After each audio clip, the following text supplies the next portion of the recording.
Est-ce que ça, c'est les difficultés dont eux ont conscience ou que toi, tu mets en avant en tant qu'expert? Alors, les deux premières difficultés, elles sont en fait vraiment liées après au webinaire. C'est-à-dire que dans le webinaire, quand je parle de ça, je reparle de ça dans ce mail-là, quoi. Ok, mais est-ce que ça, si je parle à un de tes prospects et je lui dis, écoute, imagine Didier, c'est un de tes prospects. Didier, c'est un formateur qui s'intéresse à ta thématique. Je dis, Didier, c'est quoi tes 3 difficultés majeures qui t'empêchent d'obtenir l'attaque du désir? Est-ce que c'est ces 3 choses qu'il va me dire? Est-ce qu'il va me dire, j'ai un manque de clarté qui empêche tout passage à l'action, j'ai une valeur perçue qui joue contre moi et je passe trop de temps pour trop peu de résultats? Non, je pourrais pas te le garantir, ça. Là, j'ai le sentiment que ça, c'est pas le problème que dirait ton prospect. La seule chose là, ce que je vois, c'est que j'ai un doute sur le fait que ça, une valeur perçue qui joue contre eux, je sais, est-ce qu'ils ont conscience de ça ou est-ce que c'est toi en fait qui, de ton point de vue, effectivement, veut leur faire prendre conscience de ça? Ça, c'est le travail que je fais faire aux personnes qui, qui n'ont pas de clarté sur les besoins en fait de leurs clients, qui au départ peut être nourris par de la réflexion stratégique, enfin de la réflexion personnelle, en essayant de se mettre à la place de ce qu'on connaît de nos clients, mais ce qui vient également être nourri par les sondages, la stratégie, la fiche objectif personnelle, ce genre de choses. Tu vois, c'est le questionnement en fait. Ce que tu as besoin de savoir en synthèse, c'est ça, c'est ok, quelle est la situation actuelle du prospect?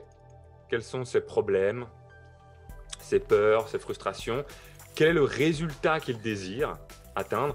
Pourquoi est-ce qu'il veut atteindre ce résultat? Quelles sont les conséquences positives de la transformation? S'il atteint ce résultat, pourquoi il veut l'atteindre? La vraie motivation, elle se situe ici. C'est je veux atteindre ce résultat parce que ça me permettra de vivre ses aspirations.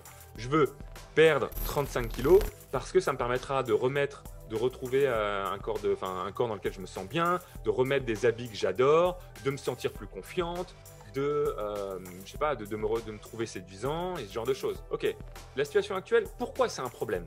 Pourquoi ça doit changer? Parce que quelles sont les conséquences négatives si rien ne change? Ça, c'est le scénario catastrophe. C'est la motivation négative. C'est si ta situation actuelle perdure, voici ce qui se passe. Ok? Et quels sont les blocages du point de vue? Les blocages, c'est-à-dire qu'est-ce qui empêche ton prospect de passer de là à là? Qu'est-ce qui empêche ton prospect d'atteindre le résultat qu'il désire?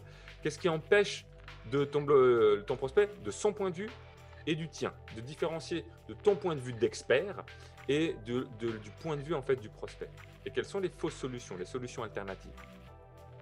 C'est un petit peu la synthèse, ça. C'est des choses qu'il faut aller chercher. Et ça se clarifie de différentes façons, en essayant déjà de poser la question dans la fiche objectif personnel. Ouais. Pourquoi est-ce important pour vous? Qu'est-ce que ça changerait dans votre vie, dans votre business, dans vos affaires? Ça se joue aussi dans ton webinaire live. Si à un moment donné, si tu te dis, regarde, ça, honnêtement, pour l'instant, je ne suis pas au clair. Alors, j'ai des idées, j'imagine des trucs, mais j'aimerais peut-être le savoir un petit peu mieux de la bouche de nos prospects. Déjà, en webinaire, tu peux leur poser la question. Tu te prends 5 minutes en leur disant, OK, pourquoi est-ce que vous êtes là? Pourquoi est-ce que vous voulez créer des présentations à plus fort impact? Qu'est-ce que ça changerait pour vous? Et tu creuses et tu rebondis sur les réponses. Ça, c'est une découverte. C'est poser une question, voir la réponse et continuer à creuser tant que tu sens qu'on est encore sur du superficiel. Ah, pour capter l'attention de vos prospects. OK, mais et alors, pourquoi faire en fait? Qu'est-ce que ça changerait pour vous si vous étiez capable de capter l'attention de vos prospects? Ce que j'aimerais, c'est connaître votre vraie motivation en fait.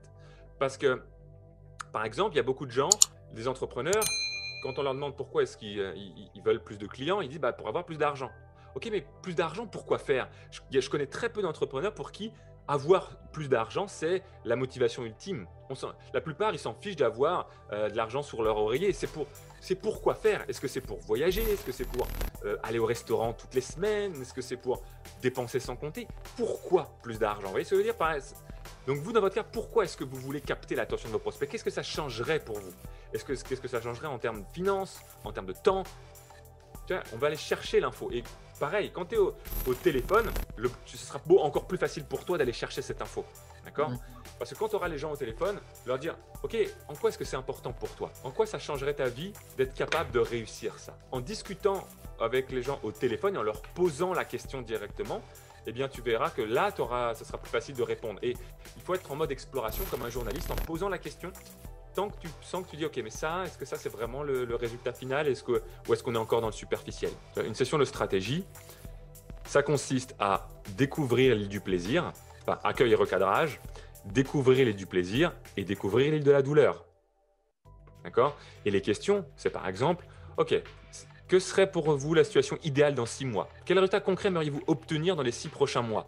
En ce qui concerne, après il faut l'adapter, d'accord? Là, c'est par exemple en ce qui concerne vos présentations. Qu'est-ce que ça vous permettrait d'obtenir, d'avoir des présentations plus design, plus visuelles? Pourquoi c'est important pour vous d'obtenir ça? Et de poser les questions un petit peu différemment. Okay? Et si vous pouviez obtenir ces résultats de la façon que vous voulez, qu'est-ce que ça vous apporterait? Qu'est-ce que ça changerait dans votre quotidien? Quel impact cela aurait pour vous, pour votre famille, pour vos proches, pour votre business? Parmi tout ce que vous venez de me dire, quelle serait la chose la plus importante pour vous? Et l'idée, c'est de laisser la personne s'exprimer. Et de tant qu'elle n'arrive pas en mode je sais pas, tu peux lui continuer à, tu vois, genre en faisant la chose suivante, c'est si vous pouviez obtenir ces résultats de la façon que vous voulez, qu'est-ce que ça vous apporterait pour vous, pour votre famille, pour votre entreprise? Qu'est-ce que ça changerait pour vous? Et là, tu te tais et tu attends la réponse. Et tu laisses la personne parler juste en faisant par exemple des petits. Tu prends note et en faisant je comprends. Quoi d'autre? Et tu relances la personne juste en disant ok, qu'est-ce que ça changerait d'autre pour vous? Et si tu sais qu'il a parlé de, par exemple, pour son business, mais pas pour sa famille, et que tu veux aller plus loin, ben, pose la question, dire ok. Et pour votre famille, qu'est-ce que ça changerait dans votre relation peut-être avec vos proches? Alors, il faut que ce soit pertinent par rapport à ton sujet, mais tu vois, c'est de relancer le sujet. Okay. Et qu'est-ce que ça changerait pour vous en termes d'impact dans le chiffre d'affaires de votre entreprise? Pourquoi est-ce important pour vous ça? La question, c'est pourquoi? Pour comprendre. Tu vois ce que je veux dire? Quand on cherche l'île de la douleur, ok, à votre avis, qu'est-ce qui aujourd'hui vous ralentit ou vous empêche d'avancer comme vous le souhaitez dans l'atteinte de objectifs? Alors, dans l'atteinte de, ça peut être formulé, qui vous empêche d'avancer comme vous le souhaitez dans la réalisation d'une formation ou d'une présentation PowerPoint efficace. Ah bah je sais pas, c'est long, je trouve, j'ai plein d'idées, je ne sais pas comment les trier. Ok? Quoi d'autre, à votre avis, vous bloque et vous freine? Tu vois, là, c'est la même question. C'est quoi d'autre vous freine? Et continuez jusqu'à ce que le prospect n'ait plus d'idées. D'accord, très bien. Et quels impacts ces difficultés ont sur votre business? Quel impact le fait de ne pas réussir à trier vos idées, ça a sur votre business aujourd'hui? Alors, votre business ou vos résultats, tu vois, c'est adapté là. C'est difficile d'avoir une structure qui est bonne pour tout le monde. D'accord? C'est des exemples de questions pour nourrir la réflexion. Mais ce qui est important, c'est quels impacts ces difficultés ont sur votre business, votre chiffre d'affaires, votre je ne sais quoi. Et sur votre vie générale, de votre vie en général, quels sont les impacts de ce que vous venez de me dire? Tu vois, et de continuer à creuser et puis essayer d'associer le coût en fait pour comprendre la douleur et le désir. Donc c'est qu'est-ce que vous souhaitez obtenir? Qu'est-ce qu'il cherche à atteindre? Pourquoi il cherche à atteindre ça? Qu'est-ce que ça changerait pour lui? Qu'est-ce que ça lui apporterait en termes de bénéfices?